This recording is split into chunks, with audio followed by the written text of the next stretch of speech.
नमस्कार विद्यार्थी मित्रांनो, स्वागत आहे तुमचं आजच्या नवीन व्हिडिओमध्ये. तर आज आपण 27 जानेवारी 2026 च्या खूप महत्त्वाच्या चालू घडामोडी पाहत आहोत. तर विद्यार्थी मित्रांनो, आजचा आपला व्हिडिओ सुरू करण्याच्या अगोदर कालच्या काही महत्त्वाच्या आपण चालू घडामोडी पाहून घेऊयात वन लाइनर स्वरूपामध्ये. तर कालचा आपला पहिला प्रश्न, 2026 मध्ये एकूण किती व्यक्तींना पद्म पुरस्कार देण्यात आले आहेत? तर सर्वांनी लक्षात ठेवा, एकूण 131 व्यक्तींना. किती व्यक्तींना? तर एकूण 131 व्यक्तींना. तर विद्यार्थी मित्रांनो, यामध्ये पद्मविभूषण एकूण 5 जणांना देण्यात आला, पद्मभूषण 13 जणांना देण्यात आला आणि 113 जणांना पद्मश्री पुरस्कार देण्यात आलेला आहे. तर एकूण किती होत आहे? तर 131 व्यक्ती होत आहेत आणि विशेषतः 19 महिला आहेत यामध्ये आणि 6 आहेत परदेशी आणि 16 मरणोत्तर पुरस्कार यामध्ये देण्यात आले आहेत. तसा मी काल व्हिडिओ अपलोड केलाय, त्या व्हिडिओमध्ये तुम्हाला डिटेल इन्फॉर्मेशन मिळेल. तर पुढील प्रश्न होता कालचा, तर आपल्या भारताने 26 जानेवारी 2026 रोजी कितवा प्रजासत्ताक दिवस साजरा केला? तर 77वा प्रजासत्ताक दिवस साजरा केला आपल्या भारत देशाने. यानंतर बजाज पुणे ग्रँड टूर 2026 या आंतरराष्ट्रीय सायकल स्पर्धेचे वैयक्तिक विजेतेपद कोणी जिंकले आहे? तर ल्यूक मुडगवे न्यूझीलंड मधील. यानंतर पुढील प्रश्न चौथा, तर पीएनजी ज्वेलर्सने आपला नवीन ब्रँड अँबॅसेडर म्हणून कोणाची नुकतीच नियुक्ती केली आहे? तर रणबीर कपूर यांची. यानंतर पुढील प्रश्न, तर कोणता देश जगातील दुसऱ्या क्रमांकाचा सर्वात मोठा 5G वापरकर्ता देश बनला आहे? तर तो आहे आपला भारत देश. यानंतर ऑस्ट्रेलियातील कोणती नदी जगातील सर्वात जुनी नदी म्हणून घोषित करण्यात आली आहे? तर फिंक नदी. यानंतर केंद्र सरकारचा सुभाषचंद्र बोस आपत्ती व्यवस्थापन पुरस्कार 2026 नुकताच कोणाला जाहीर झाला आहे? तर सीता अशोक शेळके यांना जाहीर करण्यात आला आहे. यानंतर स्पितूक गस्टर महोत्सव कोठे आयोजित केला जातो? तर लडाखमध्ये. यानंतर एशियन बॉक्सिंग कौन्सिलच्या सदस्यपदी कोणाची नियुक्ती करण्यात आली आहे? तर विजेंदर सिंह यांची. यानंतर 10वा प्रश्न कालचा आपला शेवटचा होता, तर भारतीय वरिष्ठ महिला फुटबॉल संघाच्या मुख्य प्रशिक्षकपदी कोणाची नियुक्ती करण्यात आली? तर अमेलिया व्हॅलवर्डे यांची नियुक्ती करण्यात आली आहे. तर चला आपण आजच्या चालू घडामोडीकडे वळणार आहोत. आजचा आपला पहिला प्रश्न आणि खूप महत्त्वाचा प्रश्न आहे. तर आपल्या महाराष्ट्राच्या सातारामध्ये सापडलेल्या सिसिलियनच्या नवीन प्रजातीला काय नाव देण्यात आलेले आहे? तर याचे योग्य उत्तर आहे ऑप्शन बी, जेनिओफिस वाल्मिकी असे नाव देण्यात आलेले आहे. तर विद्यार्थी मित्रांनो, त्यानंतर आपण याविषयी महत्त्वाची माहिती पाहून घेऊया. तर विद्यार्थी मित्रांनो, आपल्या महाराष्ट्राच्या सातारा जिल्ह्यामध्ये सापडलेल्या सिसिलियनच्या म्हणजेच देवगांडूळच्या नवीन प्रजातीला जिजिनिओफिस वाल्मिकी असे नाव देण्यात आले आहे. तर विद्यार्थी मित्रांनो, या शोधाबाबतची महत्त्वाची माहिती देखील आपण खालीलप्रमाणे पाहून घेऊयात. तर स्थान, ही प्रजाती सातारा जिल्ह्यातील पाटण तालुक्यातील वाल्मिकी पठारावर पानेरी पलाशीजवळ सापडली आहे, लक्षात ठेवा.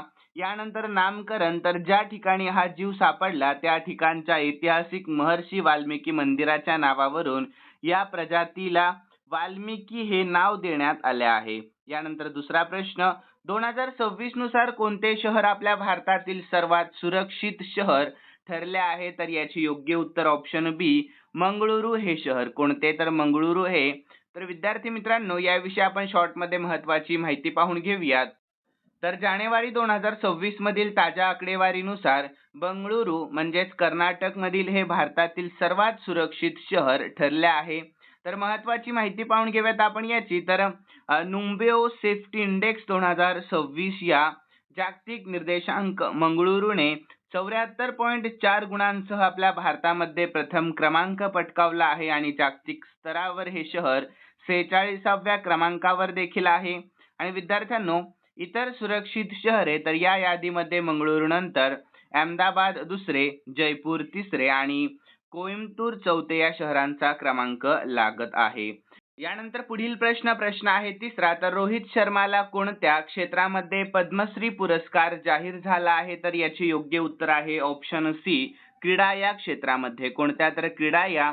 तर विद्यार्थी मित्रांनो, याविषयी आपण शॉर्टमध्ये महत्त्वाची माहिती पाहून घेऊया. तर भारतीय क्रिकेट संघाचा कर्णधार रोहित शर्मा याला क्रीडा या क्षेत्रामध्ये 2026च्या प्रतिष्ठित पद्मश्री पुरस्कार जाहीर झाला आहे. तर 2024चा T20 विश्वचषक जिंकून देणे आणि आंतरराष्ट्रीय क्रिकेटमधील उत्कृष्ट कामगिरीसाठी त्याला हा सन्मान देण्यात आला आहे. तर विद्यार्थी मित्रांनो, महत्त्वाचे मुद्दे कोणते आहेत हे देखील आपण पाहून घेऊयात. तर क्षेत्र लक्षात ठेवा सर्वांनी, क्रीडा क्षेत्र म्हणजेच क्रिकेटमधील, आणि पुरस्कार पद्मश्री पुरस्कार तर आपल्या भारताचा चौथा सर्वोच्च नागरी पुरस्कार आहे. कोणता? तर पद्मश्री पुरस्कार. तर विद्यार्थ्यांनो लक्षात ठेवा, आपल्या भारताचा पहिला सर्वोच्च नागरी पुरस्कार कोणता आहे? तर भारतरत्न आहे. दुसरा कोणता आहे? तर पद्मविभूषण आहे. तिसरा आहे पद्मभूषण आणि चौथा आहे पद्मश्री हा पुरस्कार. ठीक आहे, सर्वांनी ही माहिती लक्षात ठेवा. तर याचे कारण काय? तर 2024 T20 विश्वचषक विजय नेतृत्व आणि उत्कृष्ट फलंदाजीसाठी देण्यात आला आहे. आणि रोहित सोबत महिला क्रिकेट संघाचे कर्णधार हरमनप्रीत कौर हिलाही 2026चा पद्मश्री पुरस्कार जाहीर झालेला आहे. तर विद्यार्थी मित्रांनो, प्रश्न आहे चौथा, खूप महत्त्वाचा आहे. सर्वांनी या प्रश्नाकडे लक्ष द्या. तर शुभांशु शुक्ला म्हणजेच कोण? तर अंतराळवीर शुभांशु शुक्ला यांना कोणता सर्वोच्च शौर्य पुरस्कार जाहीर करण्यात आला आहे? तर याचे योग्य उत्तर ऑप्शन सी, अशोक चक्र हा. कोणता? तर अशोक चक्र हा. तर याविषयी शॉर्टमध्ये आपण महत्त्वाची माहिती पाहून घेऊया. तर भारतीय अंतराळवीर आणि भारतीय हवाई दलाचे अधिकारी ग्रुप कॅप्टन शुभांशु शुक्ला यांना आपल्या भारताचा सर्वोच्च शांतताकालीन शौर्य पुरस्कार म्हणजेच अशोक चक्र हा पुरस्कार जाहीर करण्यात आला आहे. तर विद्यार्थी मित्रांनो, या पुरस्काराबाबतची महत्त्वाची माहिती देखील आपण पाहून घेऊया. तर सन्मान 77व्या प्रजासत्ताक दिनानिमित्त म्हणजेच 26 जानेवारी 2026 रोजी राष्ट्रपती द्रौपदी मुर्मू यांनी त्यांना हा पुरस्कार प्रदान केला आहे. कारण काय आहे? तर आंतरराष्ट्रीय अंतराळ स्थानकाला भेट देणारे ते पहिले भारतीय ठरले आहेत आणि त्यांच्या ऐतिहासिक अंतराळ मोहिमेदरम्यान म्हणजेच एक्सिओम 4 AX4 मध्ये दाखवलेले असाधारण धैर्य आणि शौर्याबद्दल त्यांना हा सन्मान देण्यात आला आहे.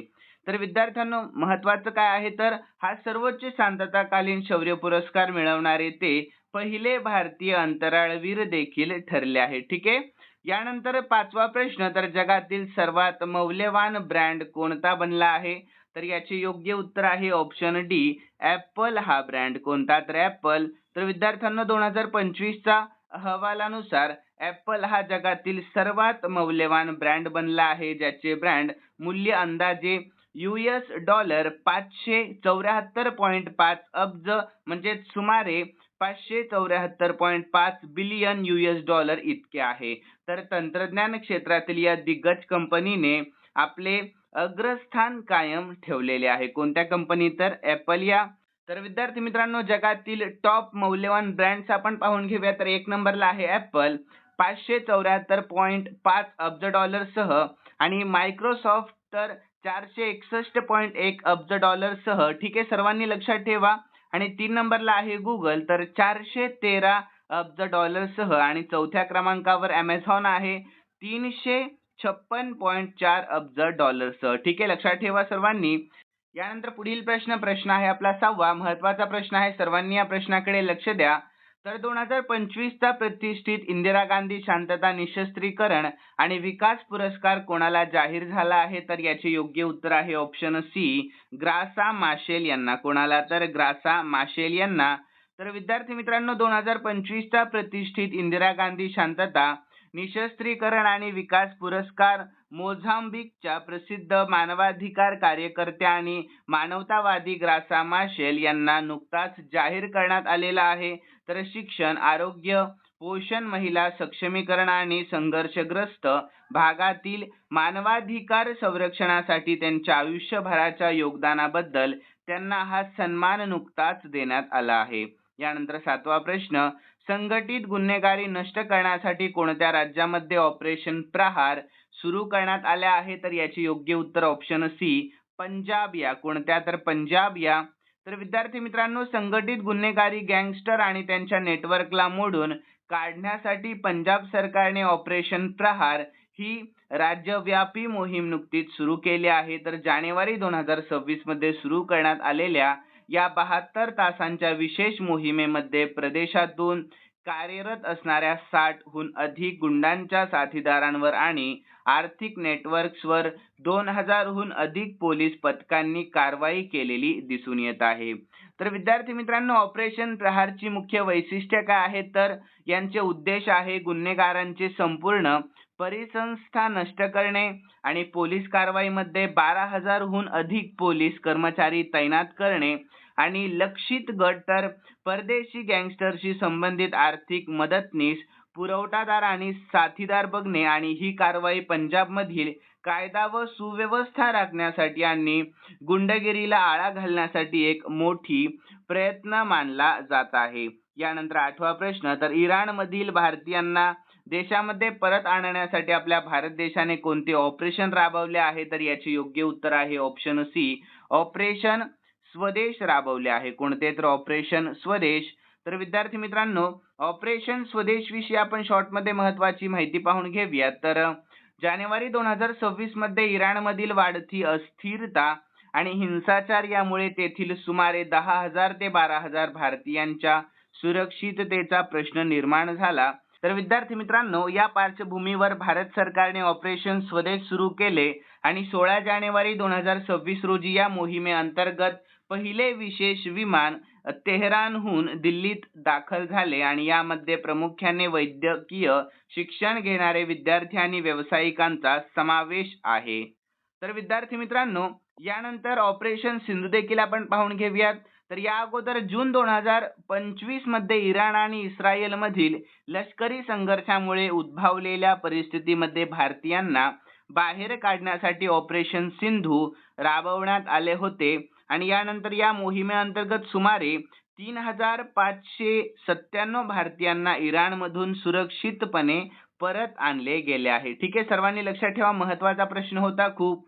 यानंतर 2026 नुसार सलग 10व्या वर्षी कोणते शहर जगातील सर्वात सुरक्षित शहर ठरले आहे, तर याचे योग्य उत्तर ऑप्शन डी, अबू धाबी हे शहर. कोणते शहर, तर अबू धाबी. तर विद्यार्थी मित्रांनो, 2026च्या आकडेवारीनुसार संयुक्त अरब अमिरातीची म्हणजे UAEची राजधानी अबू धाबी सलग 10व्या वर्षी जगातील सर्वात सुरक्षित शहर ठरले आहे. तर महत्त्वाचे मुद्दे देखील आपण पाहून घेऊयात. तर इंडेक्स, तर नुम्बेओ या जागतिक डेटाबेसने प्रसिद्ध केलेल्या ग्लोबल सेफ्टी इंडेक्स 2026 नुसार ही क्रमवारी जाहीर करण्यात आली आहे. आणि विद्यार्थी मित्रांनो, सुरक्षा स्कोअर, तर या वर्षाच्या निर्देशांकमध्ये अबू धाबीने 88.9 गुण मिळवून प्रथम स्थान पटकावले आहे. यानंतर 10वा आणि शेवटचा प्रश्न पाहूयात आपण, महत्त्वाचा आहे, सर्वांनी या प्रश्नाकडे लक्ष द्या. तर ग्रँड स्लॅम एकेरी सामन्यांमध्ये 400 विजय मिळवणारा पहिला खेळाडू कोण ठरलेला आहे, तर याचे योग्य उत्तर ऑप्शन डी, नोव्हाक जोकोविच ठरलेला आहे. कोण, तर नोव्हाक जोकोविच. तर विद्यार्थी मित्रांनो, याविषयी शॉर्ट मध्ये आपण महत्त्वाची माहिती पाहूयात.